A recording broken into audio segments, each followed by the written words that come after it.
안녕하세요. 반갑습니다. 권익공법 이상권입니다. 오늘 여러분하고 제가 내용 공부할 건 뭐냐면요. 중간고사에 대한 부분에 대해서 해설 강의하려고 이 자리에 섰습니다.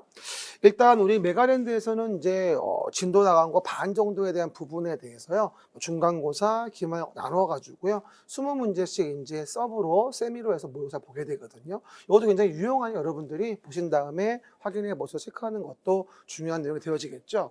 그래서 중간고사에 대한 출제 범위에 대한 부분에 대한 것은요. 우리 이제 국토의 계획 및 이용에 관한 법률 하고요. 그리고 도시개발법 하고요. 이 두 가지의 법에 대한 부분에 대해서 우리가 출제 범위로 해서 20문제를 우리가 출제했다. 이렇게 내용 등을 이해해 보시면 좋을 것 같아요. 그렇죠?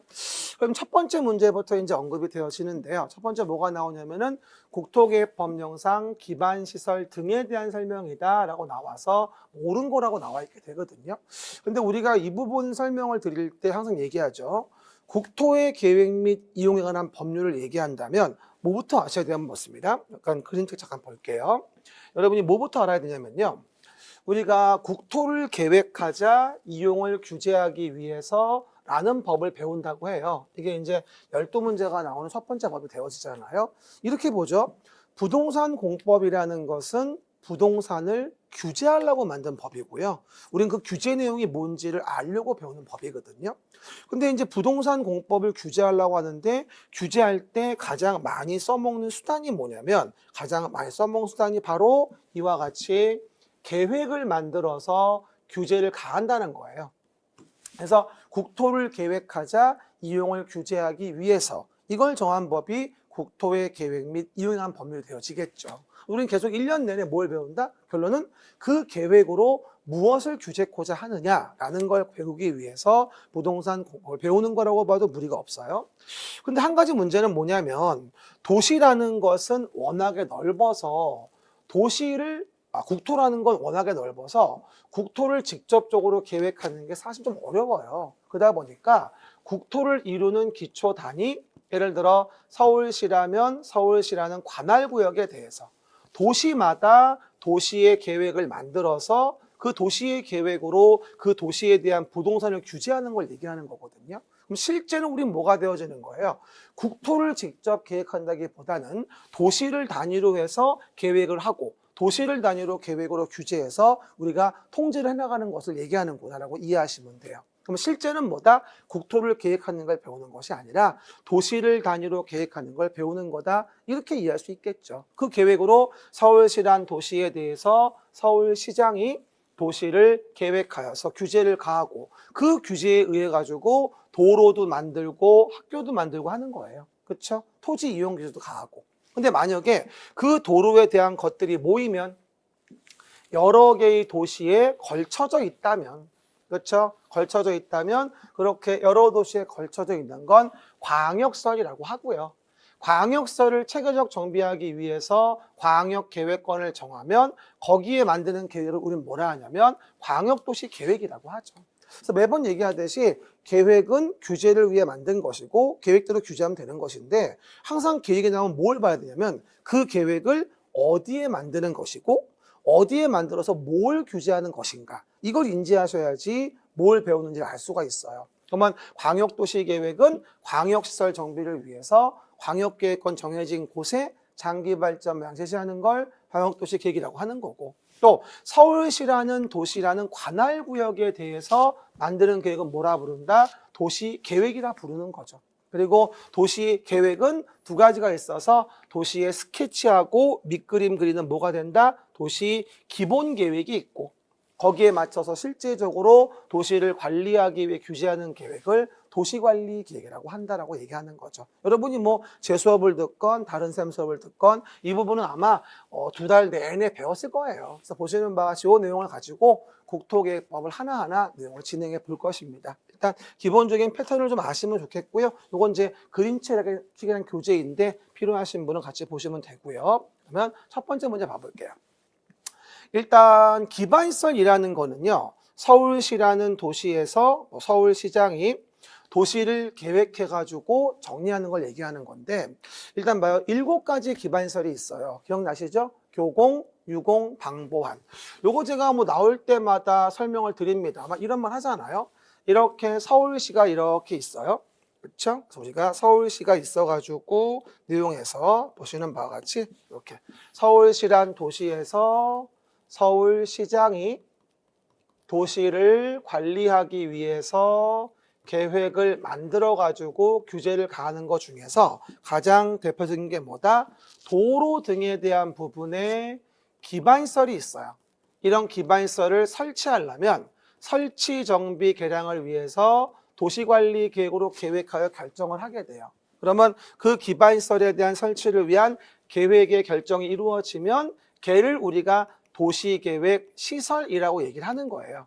한마디로 뭐냐면 기반시설 중에서 계획하여 결정한 도시계획설이 있는 거거든요. 반대로 이해하시면 안 됩니다. 그리고 기반시설이라는 것에 뭐가 된다? 종류에 대한 부분이 이제 교통시설, 공간시설, 유통공급시설, 공공문화체육시설, 방제시설, 보건위생과 환경기초에 대한 7가지의 기반시설이 있다는 거고요. 알겠습니까? 교공, 유공, 방보안. 그리고 이렇게 도시계획시설로 결정이 되었다면 도시계획시설을 설치, 정비, 개량하는 사업을 뭐라 하냐면 우리가 도시계획의 시설사업이란 말을 써서 이 사업에 대한 부분을 배우는 게 또 내용이 되어지겠죠. 이게 이제 도시를 관리하고 제 계획을 만들어서 기반시설 등에 대한 부분을 언급한 거라고 이해하시면 될 것 같아요. 그렇죠? 오해겠들? 그러면 문제 1번 좀 봐볼까요?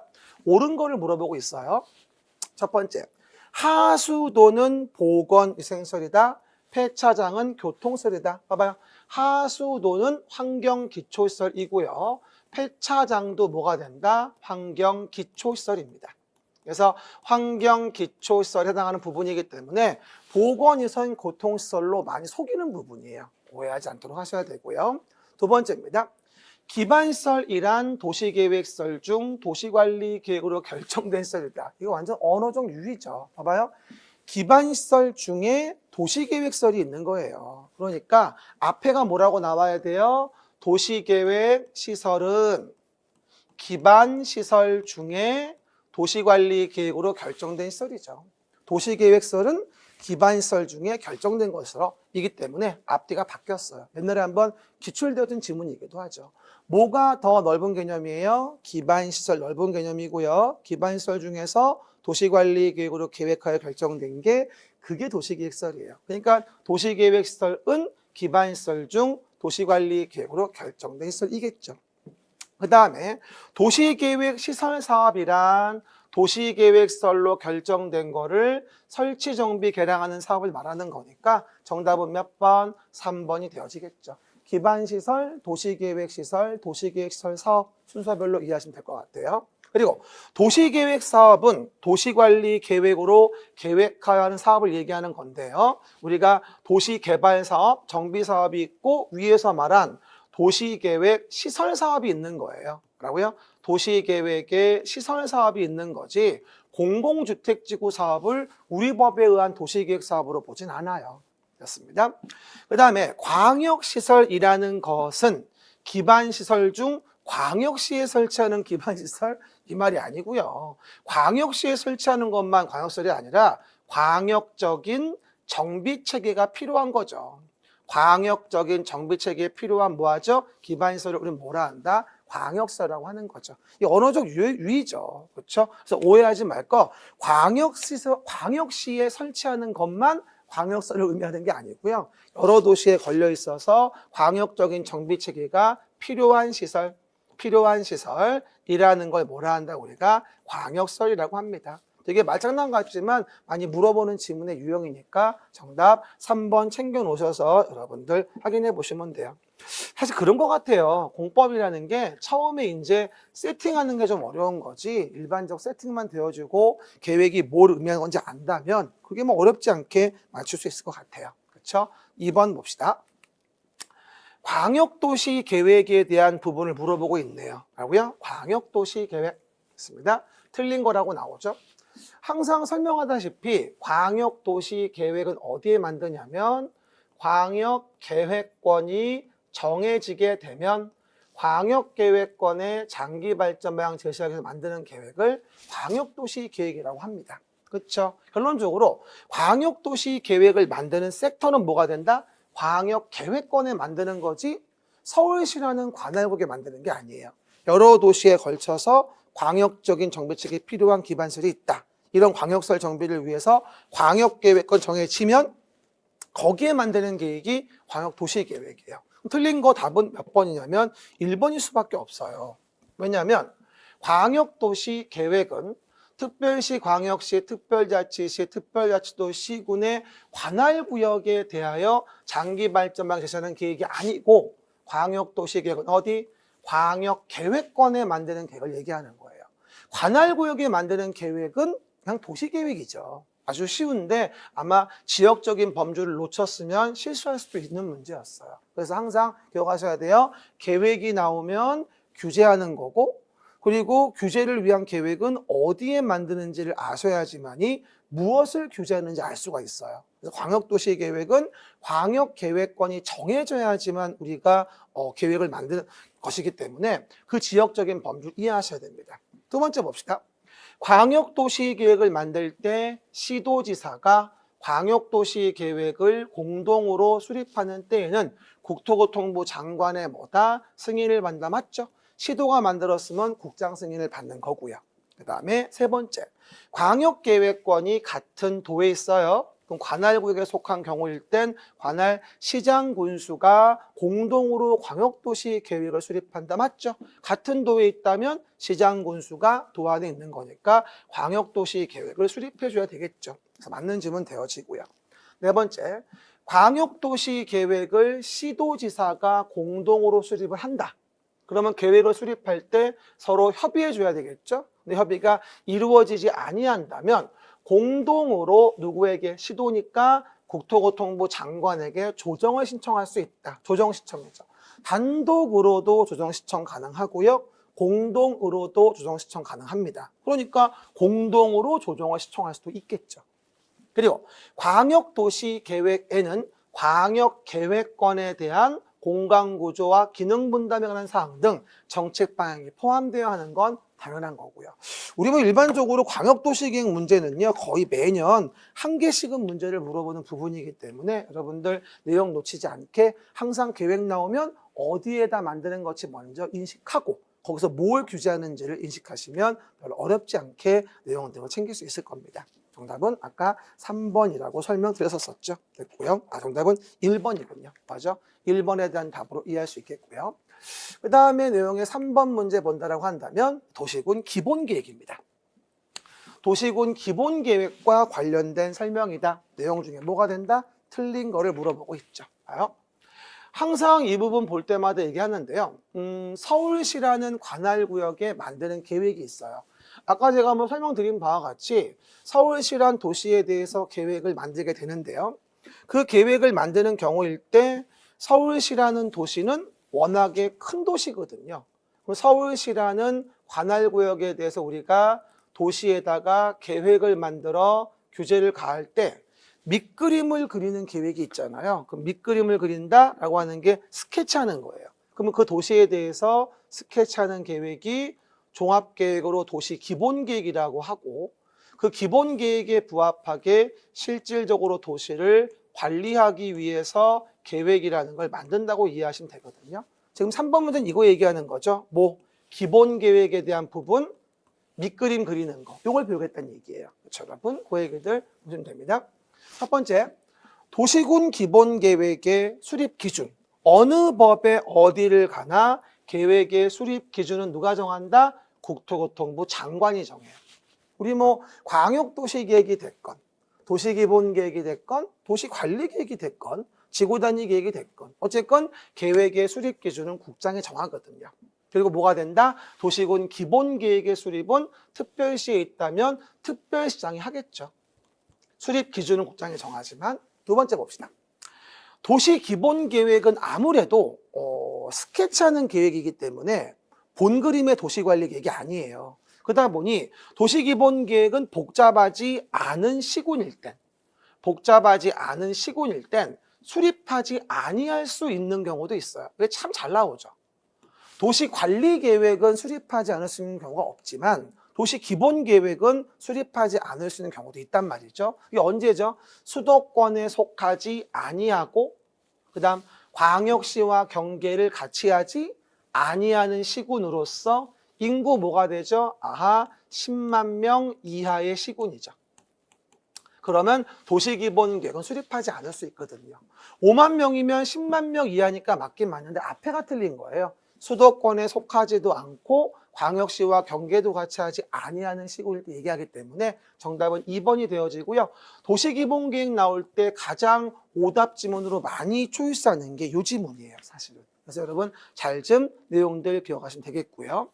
그 다음에 세 번째 가서 수립권자는 지역 여건상 필요하다. 인정되면 인접한 관할에 뭐하죠? 전부나 일부를 포함한 도시 기본계획을 만들 수도 있고요. 그 다음 시장군수는 기본계획이라는 것을 뭐하죠? 수립하거나 변경한다면 당연히 뭐가 돼요? 시군이니까 도지사한테 승인을 받아야 될 거예요.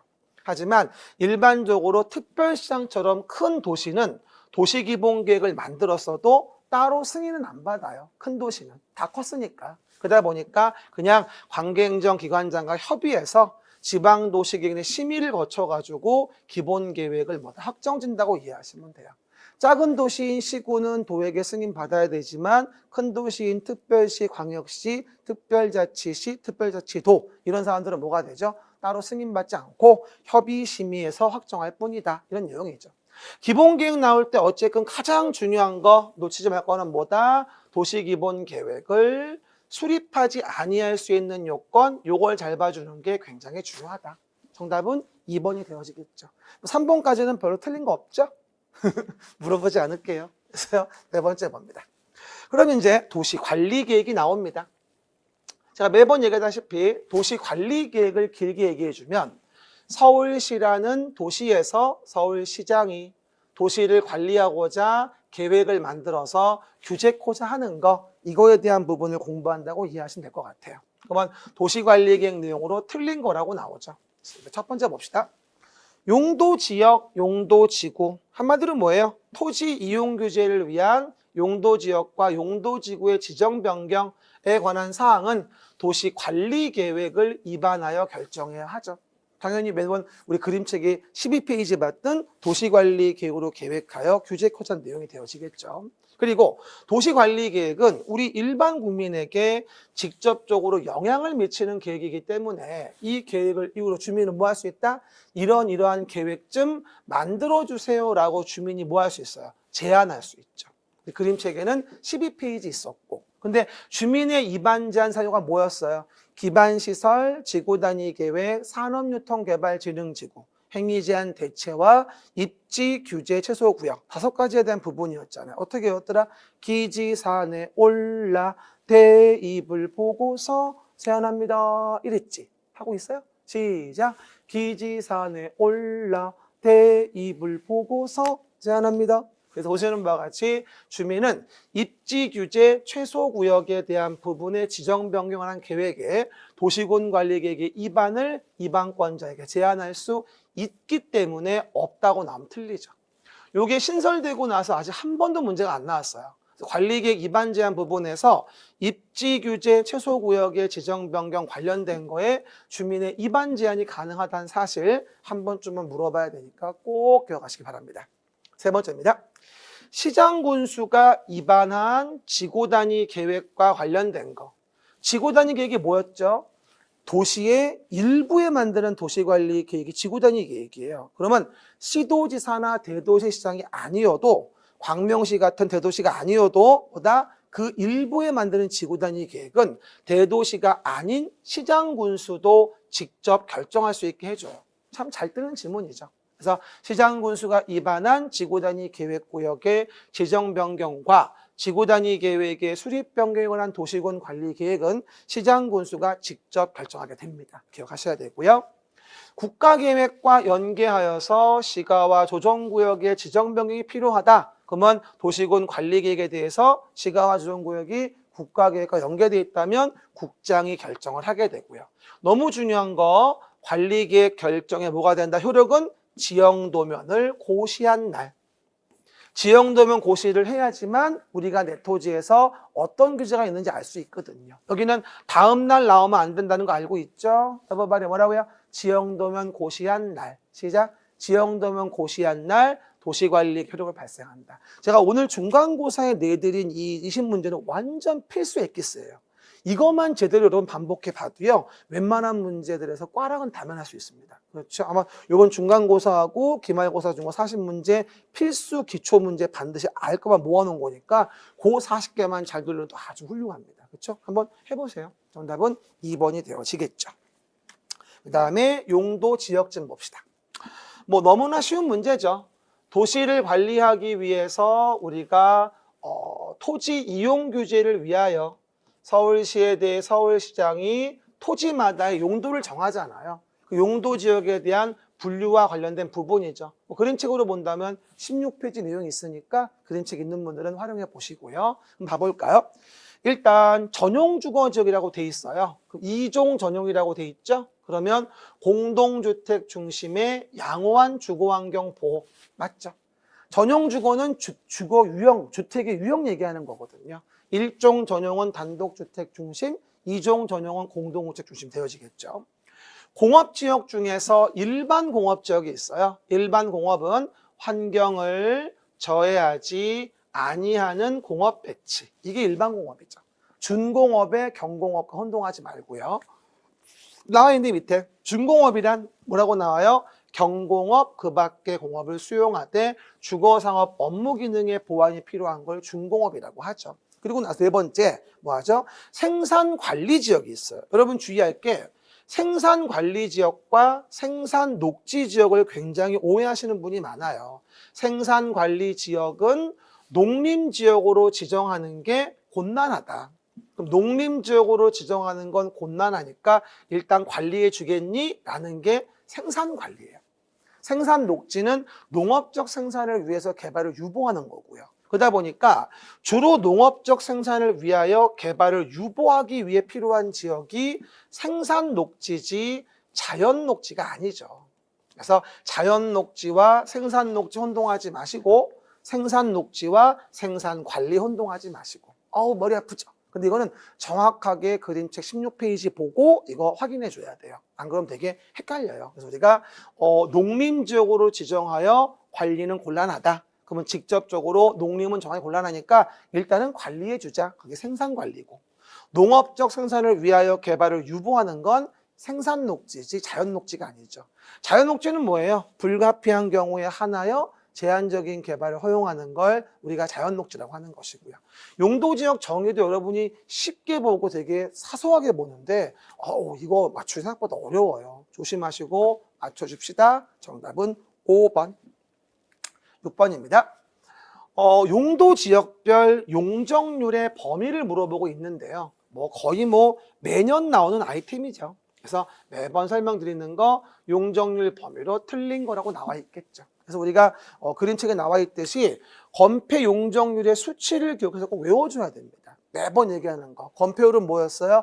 5, 5, 6, 6, 5, 7, 9, 8, 8, 7, 7, 7, 7, 투투투, 사투투, 투투 이렇게 외웠잖아요. 그다음 용적률은 주거지역은 100%에다가 50을 더하면 100, 150, 200, 250, 300, 준주거 500, 준주거 500, 상업지역은 1500에다가 200을 빼주면 중일육은 1500, 1300, 1100, 900, 공업지역은 300에 50을 더하면 300, 350, 400, 녹지지역은 100, 108, 관리지역은 188, 농자는 88 이랬단 말이에요. 그런데 여기서 용적률에 대한 부분에 대해서는 최대 한도만 있는 것이 아니라 어디부터 어디까지 이렇게 최저한도도 있단 말이에요. 그 범위 내에서 조례로 정하는 거거든요. 그 중에서 봐봐요. 최저한도에 대한 부분을 본다라고 한다면 일단 50%부터 최저한도가 있는 게 전용 주거지역 하고요. 그 다음에 녹관농자에 대한 부분에 대한 거는 50%부터 최저한도가 나오죠. 그 다음 100%부터가 최저한도인 거는 일반 주거지역을 얘기하는 부분이고요. 150%부터인 것은 공업지역. 그 다음에 200%부터 최저가 시작되는 것은 뭐다? 준주거지역하고 상업지역에 대한 부분을 얘기하는 거예요. 오늘 문제는 용적률 범위를 물어봤는데 최저한도만 정확히 기억해도 맞출 수 있어요. 일반 주거 최저가 얼마예요? 100부터 시작이거든요. 근데 보니까 3종 일반 주거인데 50부터라고 돼 있거든요. 그러니까 정답은 2번이 되어지는 거죠. 그렇죠? 그래서 용적률에 대한 부분에 대한 거 기억 좀 해보시면 좋겠고요. 나머지 보전관리는 50에서 80. 일반 상업이니까 1300 맞죠? 그래서 200에서 1300. 계획관리 50에서 100. 공업이니까 150부터고 일반 공업은 350이겠죠. 여러분 건폐용 정률은 다른 방법이 없어요. 제가 노래 부르듯이 맨날 노래 부르시면서 암기하기 밖에 방법은 없습니다. 그래서 어쨌든 암기가 되어줘야 되니까 용적률은 최저한도도 잘 기억하시면서 봐주시기 바랍니다. 그러면 용도 지구 좀 봅시다. 7번 문제입니다. 용도 지구를 정하는 이유는 뭐라고 했어요? 용도 지구를 정하는 이유는 용도 지역에서 지역의 제한을 강화, 완화하기 위해서 용도 지구를 지역 위에 덧댄다고 이해하시면 돼요. 용도 지역이 도시 지역인데 여기 문화재가 있었다. 문화재를 보호할 방법이 없어요. 용도 지역만으로는 제한을 완성할 수 없으니까요. 그럴 때 용도 지역의 제한을 강화, 완화하기 위해서 용도 지구를 정하는 거예요. 그리고 용도 지구의 종류는 뭐라 했죠? 제가 취재진의 보고에 의하면 경복궁에 화재가 발생했어요. 그 원인은 뭐라 했어요? 우리가 용도 지구라고 얘기했죠. 용도 지구를 정할 때는 취재진의 보고에 의하면 경복궁에 화재가 발생했다라고 이해하시면 돼요. 그럼 취락지구, 특정용도 제한지구, 개발진흥지구, 보호지구, 고도지구, 경관지구, 복합용도지구와 방화지구와 방제지구가 있겠죠. 그럼 그 중에서 봐요. 용도지구 지문 중 가장 많이 물어보는 게 뭔지 아세요? 취락지구예요. 정말 잘 나오죠. 취락지구 중에서 녹관농자에다가 취락을 정비하기 위한 거는 집단 취락이 아니라 자연 취락지구예요. 뭐라고요? 자연 취락지구죠. 이거 답으로 나온 것만 정말 12번이라 봐도 과언이 아닙니다. 그렇죠? 집단 취락지구는 어디 나오는 거죠? 개발 제한 구역에 취락을 정비하기 위한 게 집단 취락지구고요.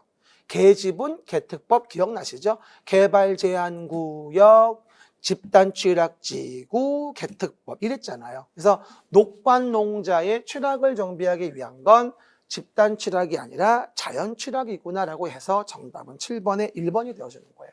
그리고 경관지구와 관련된 부분도 자연경관, 시가지경관이 있지만 특화경관 신설된 것으로서 지역 내 주요 수계 수변 또는 문화적으로 보존가치 큰 건축물 주문의 경관 등 특별한 경관을 보호, 유지, 형성하기에 필요한 거를 우리가 특화경관이라고 해요. 문화재 나왔다고 해서 무조건 역사문화환경보호지구로 세팅하시면 안 돼요. 이거는 경관 얘기하는 거거든요. 그래서 주요 수계 수변만이 아니라 문화적으로 보존가치 큰 건축물 주변의 경관 등 특별한 경관. 그 다음에 복합용도지구, 작년 기출이기도 했죠. 지역의 토지 이용 상황, 개발 수요 및 주변 여건 등을 고려해서 효율적이고 복합적인 토지 이용 도모하기 위해서 포인트, 특정 시설의 입지를 완화할 필요가 있다. 시작. 특정 시설의 입지를 완화할 필요가 있다. 이걸 우리가 복합용도지구라고 하죠. 완화. 용도지구 중에 완화하는 지구 3가지 아시죠? 취진복. 취진복은 완화 성질을 가지고 있다고 얘기를 하죠. 맞는 지문이고요.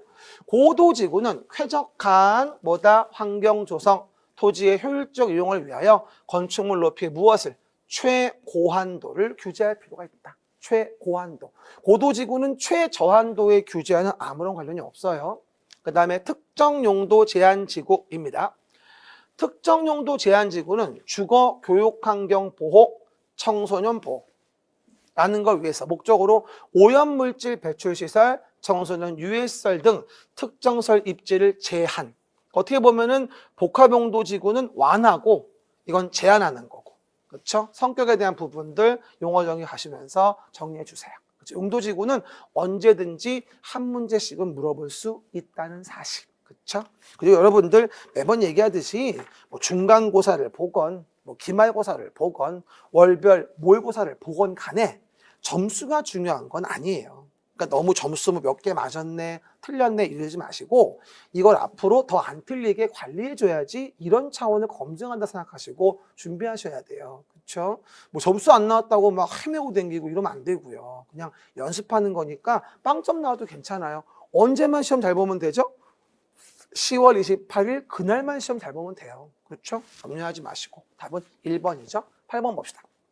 또 너무나 중요한 문제가 나왔네요. 그렇죠? 우리 여러분 이런 말씀을 드리죠.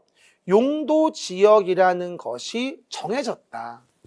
근데 용도 지역만으로는 행위의 제한 완성이 어렵다. 그럼 뭐 하죠 우리가? 용도 지구라는 걸 정해가지고 지역의 제한을 강화 완화한다 이렇게 얘기했어요. 근데 용도 지역 지구만으로도 행위 제한이 완성이 어려우면 지역 지구의 제한을 강화 완화하기 뭘 정한다? 용도 구역이라는 걸 정한다고 했죠. 그래서 용도 구역은 지역 지구에 대한 2차 옵션이라고 이해해도 돼요. 지역은 깔려 있고 지역 위에 지구를 정하고 지역 지구만으로도 제한이 완성이 안 되면 용도 구역을 정하죠. 그리고 그 용도 구역 정할 때는 뭐라 했어요? 5가지. 용도 구역 정할 때는 제수시 도입이다 이렇게 외웠어요. 뭐라고요? 용도 구역 정할 때는 제수시 도입이다. 시작. 용도 구역 정할 때는 제수시 도입이다. 기억나시렵니까? 개발 제한 구역, 수산자원 보호 구역, 시가와 조정 구역, 도시자연공원 구역, 입지 규제 최소 구역까지가 바로 용도 구역이 되어지는데 오늘은 이 중에서도 완전 요번에 기출각이죠. 뭘까요? 바로 입지 규제 최소 구역. 이거를 지정할 수 있는 것을 모두 고르시오.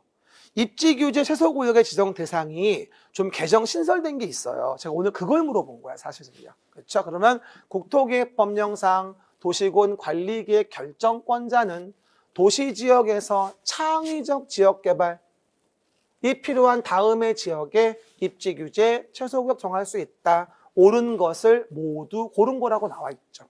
신설된 건데 일단 도시첨단산업단지라고 한다면 우리가 입지 규제 최소구역 가능해요. 다른 산업단지는 안 돼도. 그 다음 정비법에 의한 정비사업만이 아니라 빈집 소규모 주택 정비에 관한 법률에 의해서 소규모 주택 정비사업의 시행구역이어도 가능하고요. 그리고 도시 재생 활성화 지원에 대한 특별법으로서 근린 재생형 활성화 계획을 수립하는 지역이어도 경제 기반형이 아니라 하더라도 이것도 입지 규제 최소 구역으로 정할 수 있다고 말씀을 드렸었어요. 요번에 이게 신설된 3가지거든요. 답은 몇 번? 모두 고르는 거라 답은 5번이 되어지겠죠. 모두 고르시오. 이 테마를 이해하셔야 돼요. 쌤 그러면 일 다 맞는 거 아니에요? 모두 고르라고요? 지문 내용에서 박스에 쳐놓고 모두 고르시란 말은 가능한 모든 걸 다 고르란 얘기예요. 그렇죠? 그러므로 5번 답이 되어지겠죠. 아주 가능성 높은 부분이고요. 꼭 좀 기억해서 입지 규제 최소 구역의 지정 대상 정리해 보시면 되겠습니다. 됐죠? 그러면 9번 좀 볼게요. 요건 얼마 전에 평가사 나왔던 문제인 걸로 기억이 나요. 그렇죠? 그럼 이제 지구 단위 계획에 대한 부분에 실효 관련된 부분을 물어보고 있네요. 그렇죠? 요거 제가 나올 때 이런 말씀드리죠. 당의 동네가 재개발, 재건축이 이루어지는 노후불량 건축물이 밀집한 곳이 있었어요. 이런 정비구역에 대해서 서울시의 일부에 대한 구체적 계획을 만들기 위하여 지구 단위 계획의 구역을 정하고 이런 동네에다가 뭘 만들어서 지구 단위 계획을 만들어서 이랬던 동네를 이렇게 확대해 보면 기반시설 배치 규모, 건축물 용도 제한, 건폐용 적률, 높이의 최고 최저한도 세팅을 구체적인 계획을 해줘서 그래서 사업이라는 것에 착수가 돼서 사업이 끝나고 나면 이렇게 복잡했던 노후불량 건축물이 있던 곳이 이렇게 아름답게 사업이 완료가 되면서 세팅이 되게 만드는 서울시 일부에 대한 지구단위 계획을 지구단위 계획이라고 합니다. 그래서 기억나시죠? 서울시 일부에 만든 도시관리계획, 이게 지구단위 계획이에요. 그래서 이랬던 동네가 따라라라따 따라라라따 이렇게 만드는 거예요. 이렇게 복잡했던 동네를 구체적인 지구단위 계획 만들어서 이렇게 만들려고 하는 게 지구단위 계획인데, 구역에서 계획까지의 기간은 3년을 주고요. 안 하면 다음 날 구역을 잃게 하고요. 계획에서 사업 착수까지는 몇 년? 5년을 주고요. 안 하면 다음 날 지구단위 계획을 잃는다, 이렇게 얘기했거든요. 난 이 부분이 일단 나와야 한다고 봤고요. 이걸 문제 낸 게 내용에서 오늘 내용 물어봤던 이 문제 내용인 거죠. 그럼 봐보세요. 주민이 입안 제안한 지구단위 계획에 따라 도시군 관리계획이죠. 도시관리계획. 도시관리계획의 결정 고시일부터, 그렇죠? 5년이라는 것에 이내에 사업이나 공사에 착수하지 아니하면 뭐하죠? 그 5년이 뭐죠? 되는 날에 무슨 날? 다음 날에 도시관리계획의 뭐다? 결정은 잃게 되겠죠. 그래서 지금 여기를 물어본 거예요, 여기.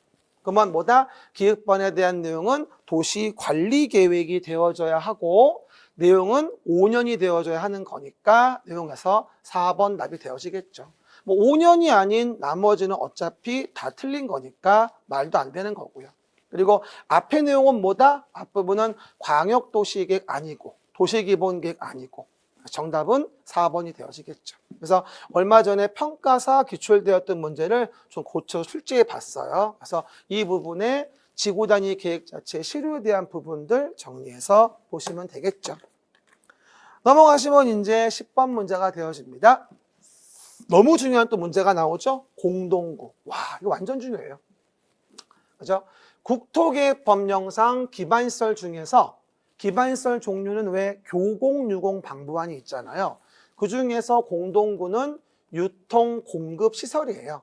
유통공급시설. 그래가지고 우리가 도로 같은 거 밑에다가 둥그런 관을 묻어놓고 요 관에다가 전기, 전화, 가스 등등 배관을 공동으로 수용하는 관을 공동구라고 해요. 그럼 그 위에 이렇게 건물들이 있을 때 도로 밑에 동그란 관에다가 이렇게 전기, 전화, 가스관 등을 공동으로 수용하는 관을 만드는 걸 공동구라고 하죠. 근데 이 공동구의 설치에 대한 의무가 있는 건 봐봐. 200만 제곱미터를 초과하는 사업의 시행자는 다음에 공동구를 설치해 줘야 한다. 틀린 거라고 나오죠. 공동구 설치 의무는 뭐가 될까요? 200만 초과는 도정택 경공청을 얘기하는 거예요. 도정택 경공청 200만 초과. 시작. 도정택 경공청 200만 초과는 사업의 누구는 시행자는 공동구를 설치해 줘라. 외워보면 도시개발구역, 정비구역, 택지개발지구, 경제자유구역, 공공주택지구, 도청이든 신도시예요. 그렇죠? 그러면 여기서 봐요. 정비구역 맞죠? 공공주택지구 맞아요. 경제자유구역도 맞죠. 그리고 도청 이전 신도시 맞아요. 하지만 대지조성사업시행지구는 시행자가 공동구를 설치해줘야 될 의무를 부여한다라는 규정은 없어요. 그래서 우리가 도정택 경공청 200만 초과. 아무것도 아닌 것 같지만 참 잘 나와요. 뭐라고요? 도정택 경공청 200만 초과. 이것만 5번쯤 나왔던 것 같아요. 그렇죠? 그렇게 해서 답은 4번 체크하시면 되겠습니다. 반 지나갔습니다. 이제 그럼 봐요. 도시계획시설사업 너무 중요한 또 문제죠.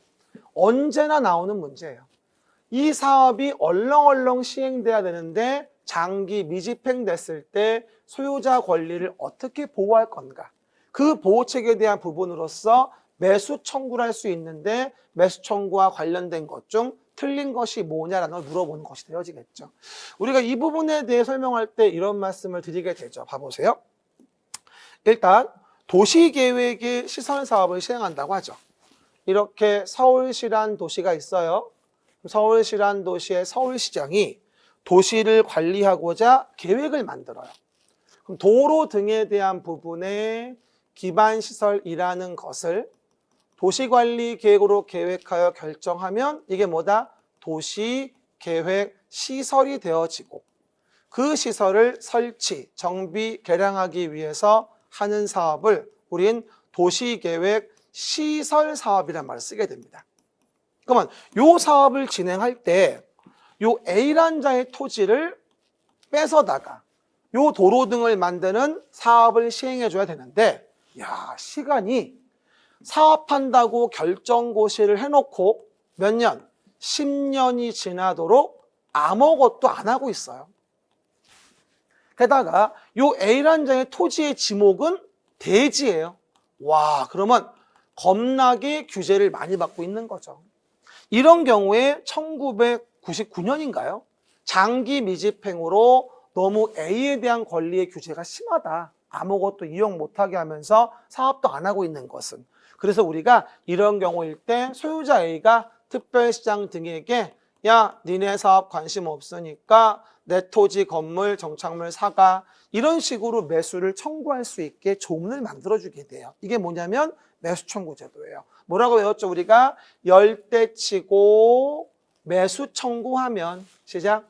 열대치고 매수 청구하면 6월이 2년 매수할지어다.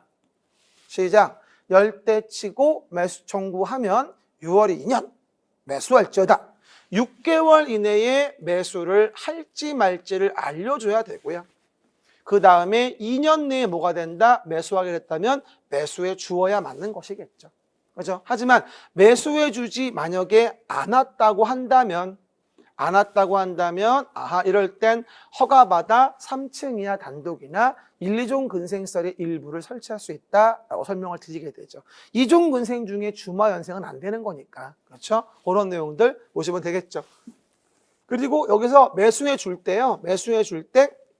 우리가 채권이라는 거를 발행할 수 있다고 얘기를 하고요. 이걸 도시계획시설 채권이고 지방자치단체일 때만 채권은 발행할 수 있다. 보통 이렇게 얘기를 하죠.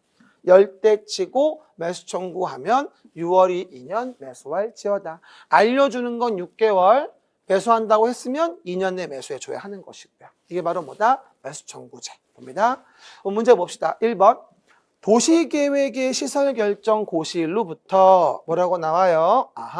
10년 이내에 사업이 시행되지 않은 경우 매수 청구할 수 있고, 그 다음 지목이 대인 토지인데 건물 정착물은 포함하고 소유자가 특별시장 등에게 매수 청구할 수 있고, 그리고 매수해 주기로 했다면 매수한다고 알려주는 건 뭐예요? 알리는 거.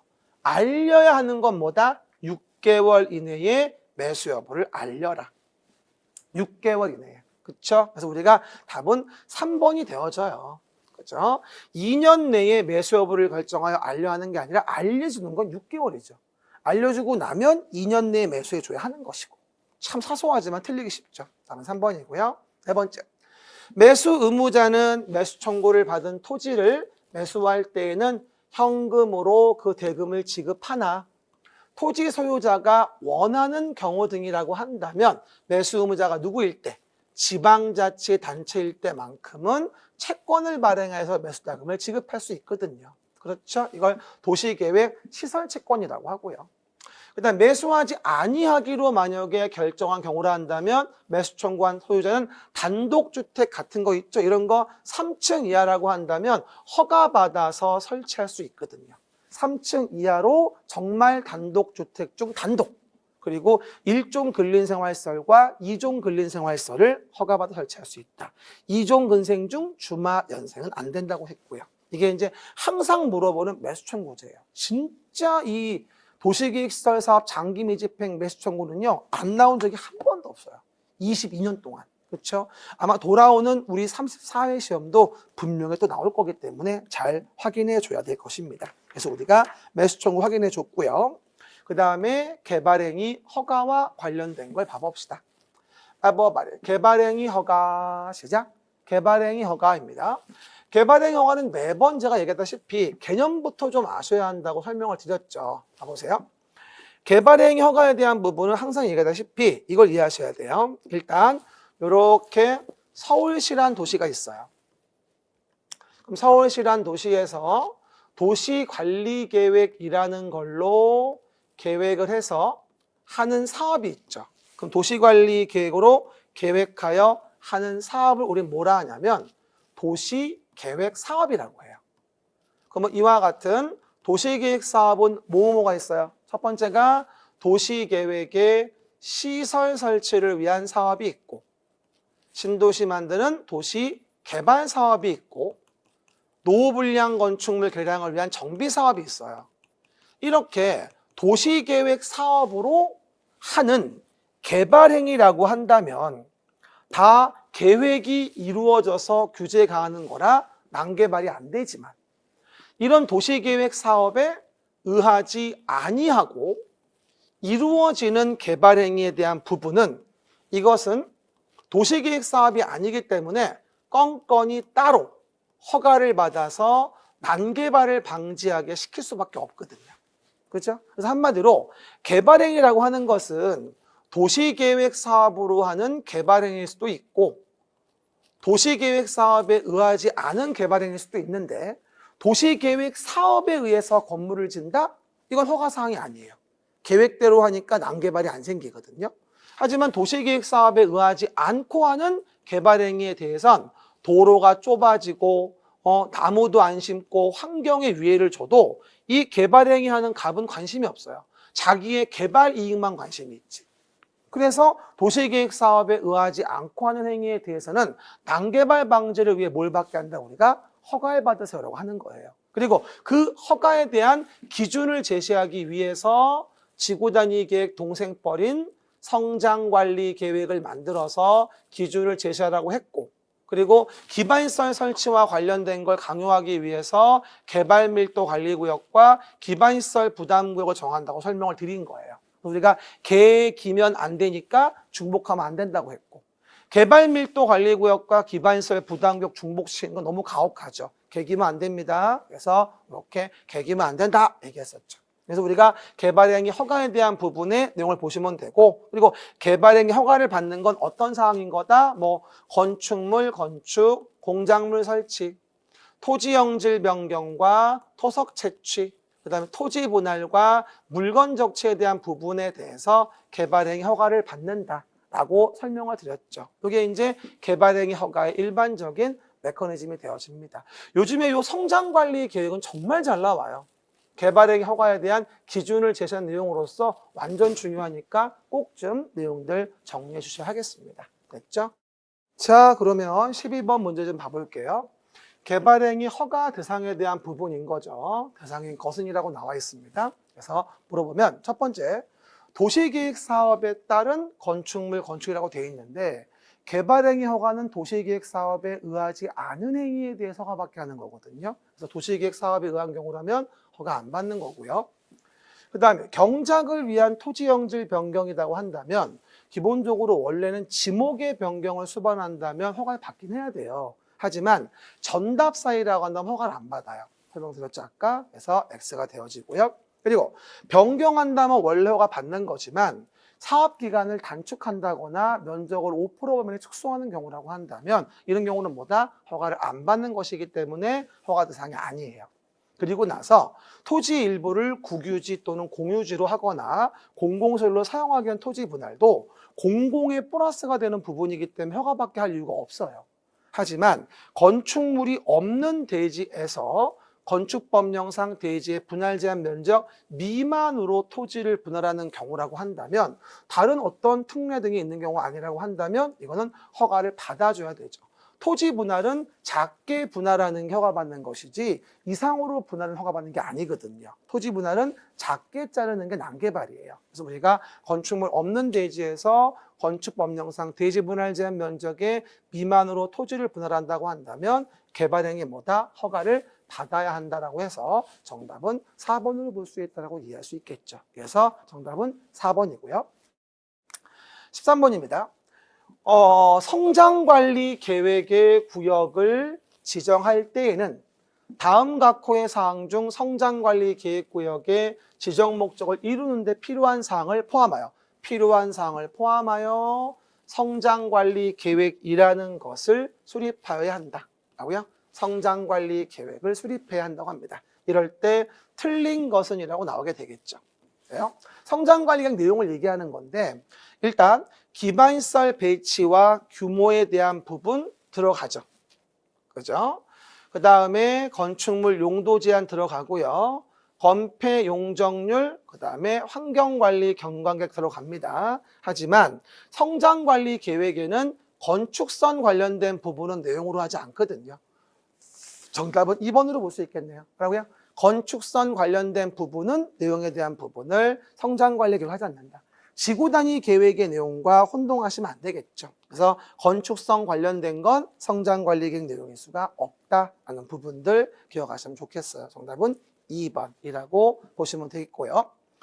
그 다음에 내용 본다면 14번이 되어지겠죠.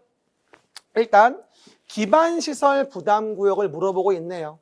기반시설 부담구역이란 개발밀도 관리구역의 뭐에 대해서 외의 지역으로서 개발로 인하여 도로, 공원, 녹지 등 다음의 기반시설의 설치가 필요한 지역을 대상으로 그렇죠? 기반시설을 설치하거나 그에 필요한 용지 확보하게 하기 위하여 지정고시 구역을 말한다. 그럼 문제는 뭘 물어본 거예요?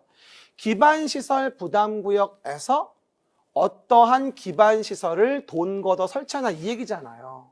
개발밀도관리구역은 도로 등 기반시설 설치가 곤란하니까 건물 자체를 작게 지란 얘기고 기반시설 부담구역은 도로 등 기반시설을 만들 수 있으니까 개발행위를 허용해 주지만 개발이익을 환수해서 거둔 돈으로 뭘 설치한다? 모든 기반시설이 아니라 도공록, 학교, 수합회, 대학 제외.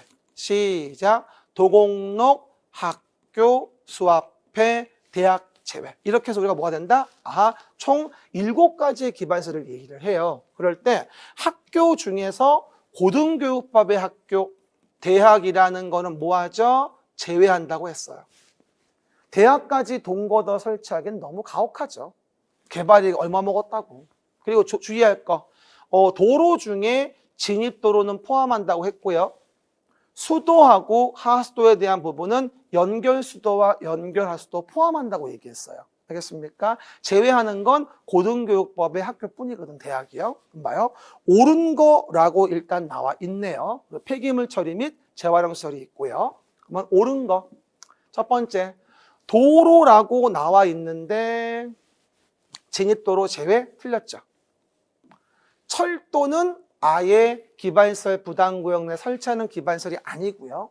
학교 중에 고등교육법의 학교는 제외하죠. 수도에서 인근에 대한 수도로부터 연결되는 수도를 포함한다고 얘기했고요. 정답은 폐기물 처리 및 재활용 시설이에요. 지금 요걸 답으로 낸 거예요.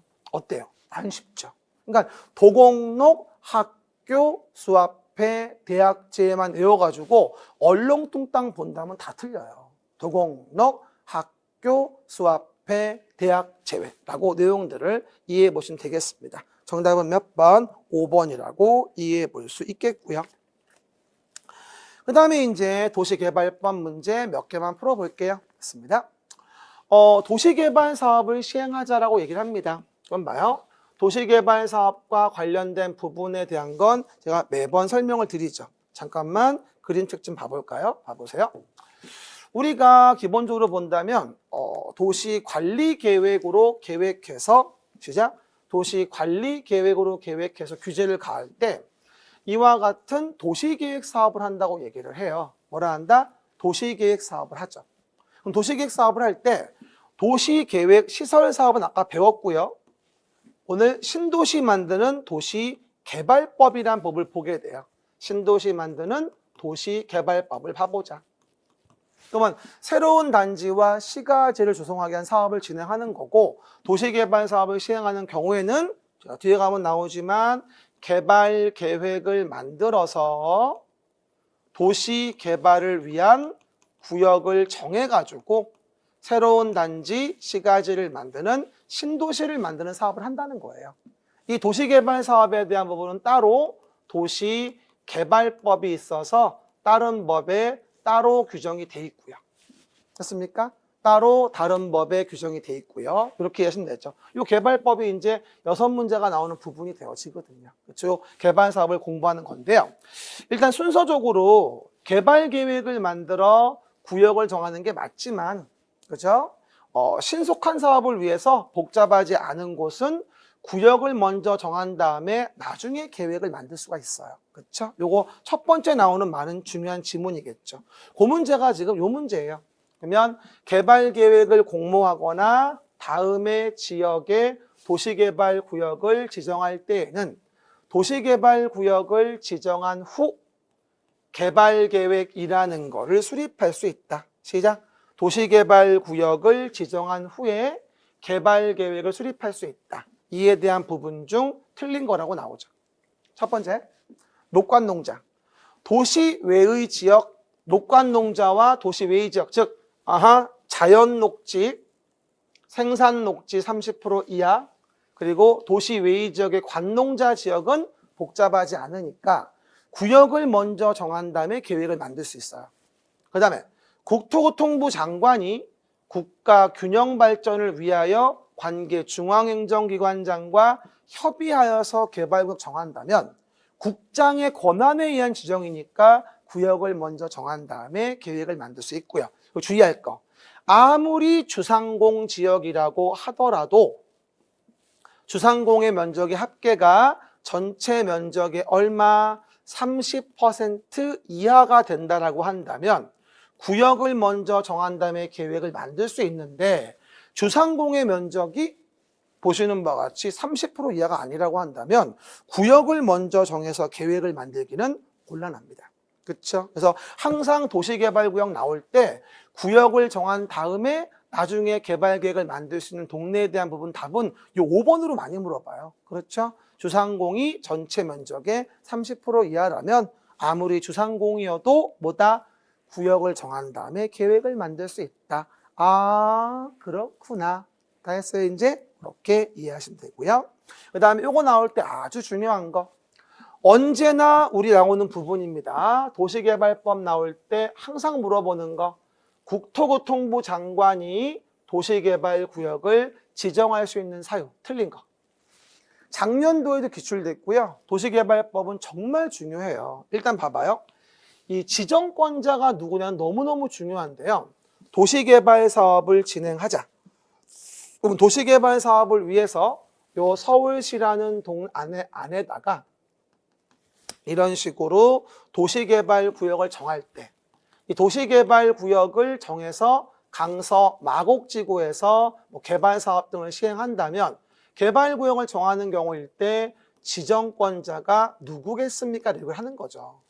이럴 때 원칙적인 도시개발구역 지정권자는 누구다? 시도지사, 대도시시장이고 예외적으로 국토교통부 장관이 도시개발구역을 정하는 사유가 있다는 거예요. 이게 정말 잘 나와요. 국장의 지정 사유. 그렇죠? 그래서 뭐 맨날 얘기하는 거 무슨 뭐 국가가 실시할 필요가 있다라던가. 그렇죠? 두 번째, 관계 중앙행정기관장이 요청했다거나 공공기관 정보출연기관장이 30만 이상으로 제한을 했다거나 4번 국장이 뭐다? 협의해서 정한다거나 5번 천재지변과 관련된다거나 이런 경우라고 한다면 국장이 개발구역을 직접 정할 수 있거든요. 근데 주의할 건요. 여기서 요거 요청에 의한 건 관계 중앙행정기관장의 요청인 거고요. 제안에 의한 건 공공기관 정보출연기관의 장이 30만 이상으로 할 때 얘기하는 거거든요. 항상 요청에 의할 때와 제안에 의할 때를 혼동하지 말고 구분해 줘야 됩니다. 그러면 문제 좀 봐볼까요? 16번 틀린 거. 봐요. 요청이라고 나왔죠? 금방 얘기했던 거. 그러면 요청에 의해서 국토교통부 장관 정하려면 지방공사는 안 돼요. 관계 중앙행정기관장이에요. 중앙행정기관장이라는 자의 요청에 의해서 가능한 거기 때문에 16번 답은 몇 번? 1번이 되어지는 거예요. 지방공사회장은 국장한테 직접 요청하거나 직접 제안할 수는 없거든요. 그렇죠? 그렇죠? 그거 주의하시면 1번 답이고요. 그 다음 국가가 도시개발 사업을 실시할 필요가 있다.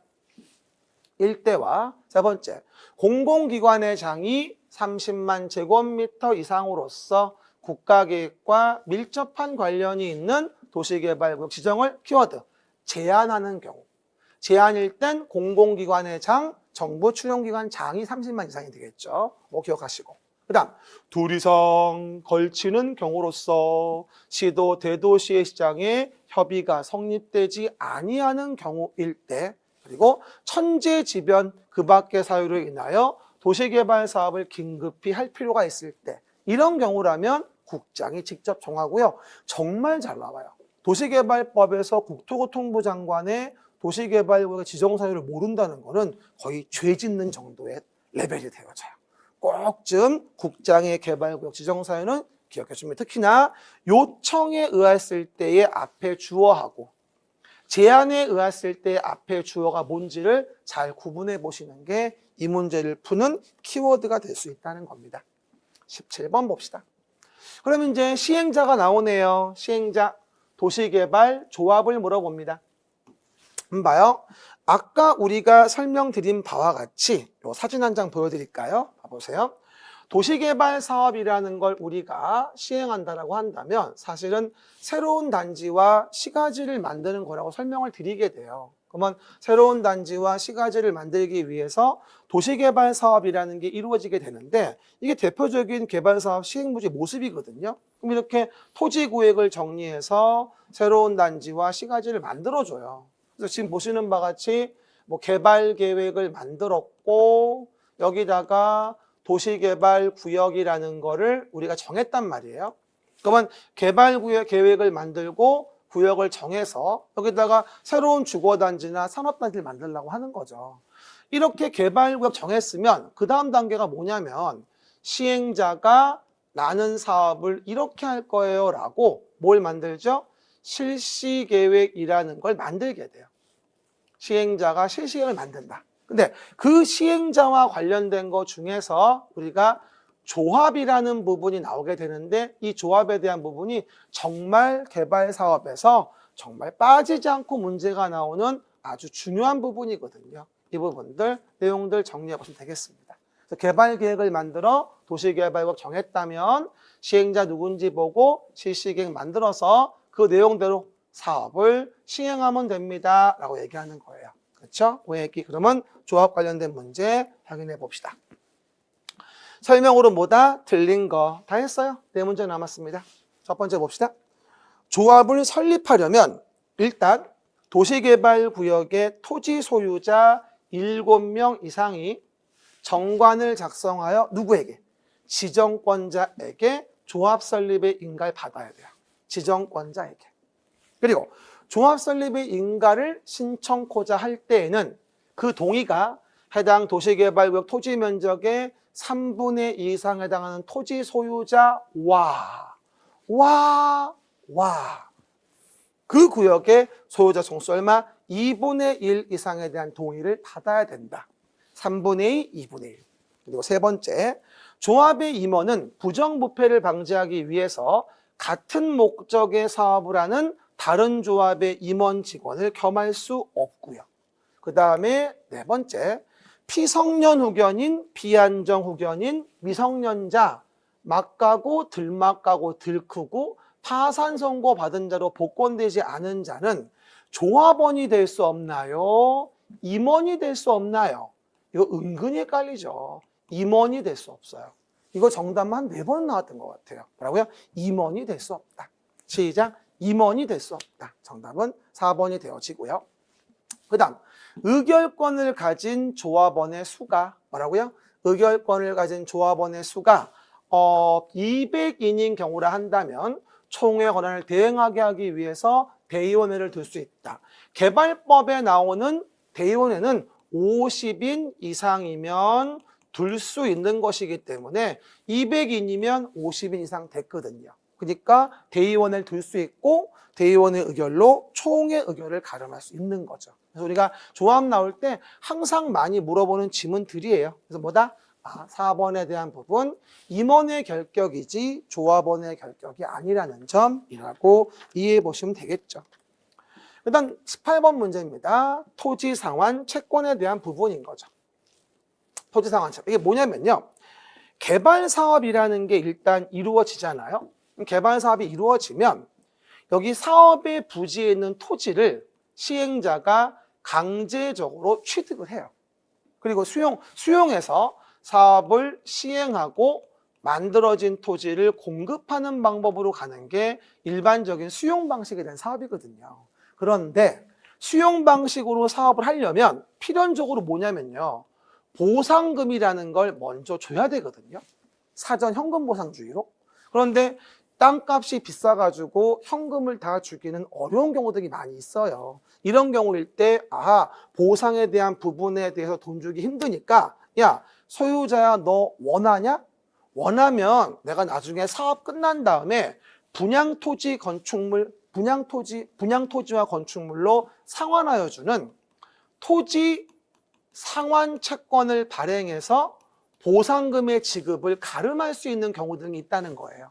그렇죠? 그래서 우리가 수용 방식에서 수용 보상금을 줄 때 소유자가 왜 원하는지는 모르는데 원한다면 채권을 발행해. 나중에 분양토지 건축물의 2분의 1이 넘지 않는 범위 내에서.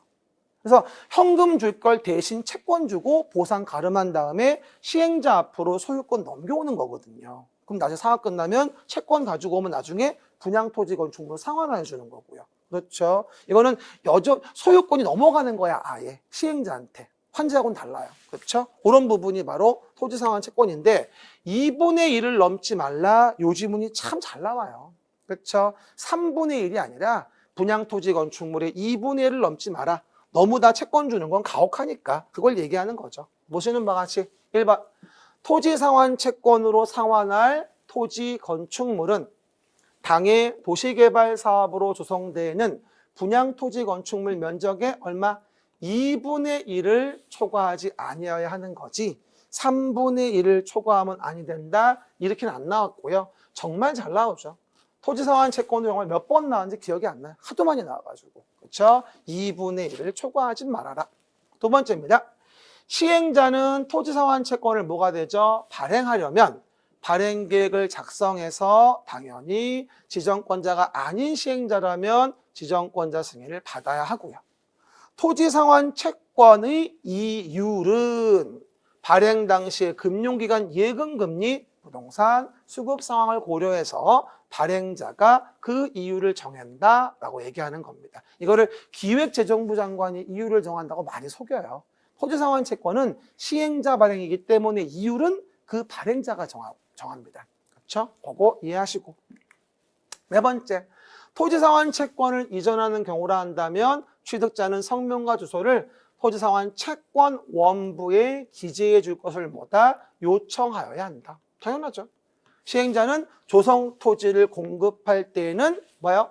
토지 상환 채권에 의하여 토지를 상환하는 경우일 때 수의계약의 방법으로 분양할 수 있다. 왜? 채권을 가진 자가 이미 정해져 있는데 경쟁인차는 말이 안 되죠. 수의계약의 방법으로 조성 토지를 공급할 수 있습니다. 알겠습니까? 그 얘기들 이해해 보시면 토지 상환 채권과 관련된 내용들을 정리해 본 게 이 문제가 되어집니다. 정답은 2분의 1 초과하면 안 되니까 1번 답이 되어지겠죠. 19번 환지 방식입니다. 환지에 대한 부분은 간단하게 이해만 합시다. 봐봐요. 그럼 봅시다. 우리가 개발 사업이 이루어지게 됩니다. 개발 사업이 이루어지는데 수용하는 방식으로 사업을 진행한다면 아주 간단하고 현금으로 보상해야 되지만 돈이 없으면 소유자 원할 땐 토지 상환 채권을 발행할 수도 있어요. 근데 그렇게 해서도 수용이 거의 불가능할 때가 있어요. 땅값이 너무 비싸서. 이런 경우를 한다면 수용으로 못해서 사업을 못하게 되니까 이러지 말고 A야, 네 토지가 여기 있는데 내가 사업을 시행해서 동의만 해주면 끝난 다음에 A 토지로 바꿔주는 방식으로 할게. 땅값이 너무 비싸서 네 땅을 수용하기가 곤란하다라고 하는 거죠. 그렇죠? 그럼 이런 경우라고 한다면 수용 못하니까 환지 방식으로 개발 사업을 시행할 수도 있어요. 사업 전 토지를 사업 후의 토지로 바꿔주는 방식으로 진행한다는 거예요. 지가가 현저히 높아서 수용으로 하기 어렵다고 한다면. 근데 환지 방식이 이루어진다고 한다면 환지에 대한 부분에 계획을 만들게 돼요. 어느 정도를 나중에 주문될지, 위치, 지목, 면적, 토질, 수리, 이용상, 환경을 종합적으로 고려해서 환지 계획 만들고 나중에 사업 끝나면 환지 계획대로 환지를 처분해 주면서 권리가 새 토지로 이제 이전이 되어지게 돼요. 그렇죠? 환지 처분 공고 있은 날, 다음 날 환지로 권리가 넘어가죠. 그리고 종전에 있던 토지의 권리는 언제 소멸됩니까? 이건 환지 처분 공고 있은 날이 끝나는 때 보통은 소멸되어지거든요. 그래서 환지를 정하지 않은 종전 토지에 대한 부분, 그리고 어쨌든 종전 토지에 대한 부분은 끝나는 때 소멸, 발생은 환지 처분 공고 있은 날 다음 날 생긴다고 이해하시면 돼요. 그리고 소유자들의 사건 제한을 최소화하기 위해서 중간에 뭐 할 수도 있어요? 환지에 대한 예정지를 미리미리 정할 수 있는 경우도 있고요. 이게 환지 방식의 기본적인 내용이에요.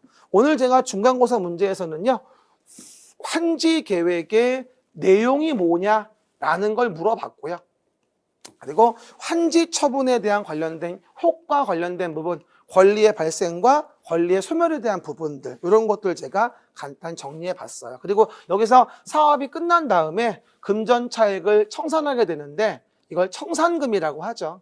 그럼 청산금에 대한 부분은 환지 처분하는 때 결정을 하게 되고요. 그리고 뭐가 된다? 다음 날 청산금이 확정되어지게 됩니다. 그렇죠. 뭐 주고 나눠줄 거에 대한 부분에 대해서. 그러면 청산금은 5년간 행사하지 않으면 시효로 소멸되어지는 부분도 이해하셔야 되고요. 뭐라고요? 5년간 행사하지 않으면 시효로 소멸된다. 이게 환지 방식에 대한 기본적인 패턴이 되어지겠죠. 그러면 문제 보시면 환지 계획의 내용이 아닌 거라고 나와요. 참 잘 나오는 부분입니다. 첫 번째 봐요. 환지를 설계하자. 맞죠? 채비지, 보류지 명세. 그러니까 사업 환지해주고 나서 남은 부분이 있거든요. 남은 부분을 보류지라 그래요. 그러니까 이런 얘기죠. 종전의 거에 엉망진창인 땅들이 있는데 이거에 대한 환지 계획을 만들어가지고 이렇게 똑같은 가치로 환지를 해줘요. 그리고 똑같은 가치로 환지해줘도 남은 땅이 있는데 남은 걸 뭐라 불러? 보류지라 부르고 그중 일부를 뭐가 된다? 채비지라는 걸로 정해서 채비지는 비용 충당 목적으로 시행자가 처분할 수 있는 땅이 되어지겠죠. 그렇죠? 그러면 그 채비지, 보류지 명세도 환지 계획을 만들면 알 수 있어요. 그렇죠? 그 또 하나, 필지별 권리별로 된 청산금의 결정 명세라고 나와 있는데 환지 계획을 만들었을 때 청산금의 결정을 할 수 있는 게 아니에요. 청산 대상이 되어지는 토지 명세를 알 수 있는 거지 청산금은 알 수 없어요. 청산금에 대한 결정은 언제? 환지 처분이 돼봐야 아는 거지 환지 계획으로 처음부터 어떻게 합니까? 말이 안 되죠. 그래서 청산금 결정 명세는 환지 계획의 내용이라 볼 수 없고 청산 대상의 토지 명세가 되어지는 게 바로 뭐다? 환지 계획의 내용이라 볼 수 있겠죠. 사업이 끝나야 청산금을 알지. 어떻게 환지 계획 만들자마자 청산금을 알겠어요. 말도 안 되지. 그렇죠? 그거 이해해 보시고요. 청산금은 환지 처분 하는 때 결정하고 다음 날 확정되는 거고 5년간 받아가지 않으면 소멸되는 것이고 그 얘기죠. 그 다음에 필지별 권리별로 된 환지 명세와 입체환지를 계획하는 경우 입체환지용 건물 명세에 대한 부분도 환지 계획에 들어갑니다. 하지만 뭐는 필지별 권리별로 된 청산 대상 토지 명세는 환지 계획 내용일 수가 없겠죠. 그렇죠? 한 문제 남았습니다. 답은 3번이고요. 20번. 이제 문제 마무리합시다. 환지 처분에 관한 설명입니다. 옳은 거라고 나오죠. 그죠? 아까 사진 보고 설명드린 것처럼 사업이 있기 전 A라는 거에 대한 토지를 사업이 있은 후 A-로 권리를 바꿔주는 거죠. 이걸 우리가 환지 방식이라고 하고 환지 계획대로 환지가 처분되어지면 이제 여기로 권리가 넘어가는 거잖아요. 그러면 새로운 토지로 권리가 넘어오는 거는 환지 처분 공고 있은 날 다음 날이 되어지고요. 그리고 종전의 토지는, 그리고 환지를 정하지 아니한 종전 토지는 그 전에 환지 처분 공고 있은 날이 끝나는 때 먼저 소멸되어지게 돼요. 이게 먼저 소멸돼야 다음 날 발생하는 거와 겹치지 않으니까. 그렇죠? 이거 아까 사진 보면서 얘기했었죠. 그럼 첫 번째, 환지 계획에서 정하여진 환지는 주어가 환지는이에요. 환지 처분 공고된 날에 다음 날부터 종전의 토지로 본다. 그러니까 주어가 환지니까 환지는 이거죠. 환지는 환지 처분 공고된 다음 날부터 얘를 종전 토지로 본다는 거예요. 그리고 환지 계획에서 환지를 정하지 아니한 어디? 종전의 토지에 있던 권리는 환지 처분 다음 날 발생하니까 얘랑 겹치지 않으려면 그 전에 소멸돼야 되니까 환지 처분 공고 있은 날이 끝나는 때, 그렇죠? 끝나는 때에 먼저 소멸이 되어지겠죠. 그리고 그에 대한 금전 차익이 있다면 청산금의 지급 문제가 생기게 되는데, 청산금은 환지 처분하는 때 결정을 하게 되고 다음 날 확정을 하게 됩니다. 그럴 때 청산금은 소멸시효에 걸리게 되는데, 그 소멸시효는 5년간 행사하지 않으면 시효로 소멸한다고 이해하시면 돼요. 그러니까 정답은 뭐가 된다? 기읍번은 다음 날, 니은번은 끝나는 때, 디귿번은 5년이 되어지니까 정답은 3번이 되어지겠죠. 그래서 우리가 개발법에 대한 내용까지 국토계획법부터 내용 정리해서 말씀드렸어요. 이런 문제가 나올 때는요, 일단 뭐 하나하나 지우시면 되겠죠. 다음 날이 아닌 건 다 틀린 거고, 여기는. 그 다음에 끝나는 때가 아닌 거는 어차피 다 틀린 거고. 그렇죠? 그 다음에 5년이 아닌 건 다 틀린 거니까 이렇게. 다 맞는 거는 3번밖에 없잖아요. 이렇게 풀어도 괜찮고요. 그렇죠? 그래서 우리가 벌써 핵심 이론 과정에 대한 부분에 대해서 중간고사에 대한 부분을 마무리했어요. 여러분들이 그동안 뭐 시험 보시면서 모의고사 많이 이제 3월부터 받겠지만요. 그때 중간고사, 기말고사 보시면서 내용에서 검증하고 모르는 게 뭔지 확인하시면서 공부해 가시는 게 중요하겠죠. 하지만 어쨌든 점수는 10월 28일만 나오면 되는 거니까 지금 뭐 모의고사나 중간 기말고사 보고 점수 안 나왔다고 너무 화내고 그러지 마세요. 그렇죠? 고생하셨고요. 다음 기말고사 때 또 더 좋은 후반부 20문제 가지고 찾아오겠습니다. 여러분 지금까지 신바람 권위공법 이상권이었습니다. 감사합니다.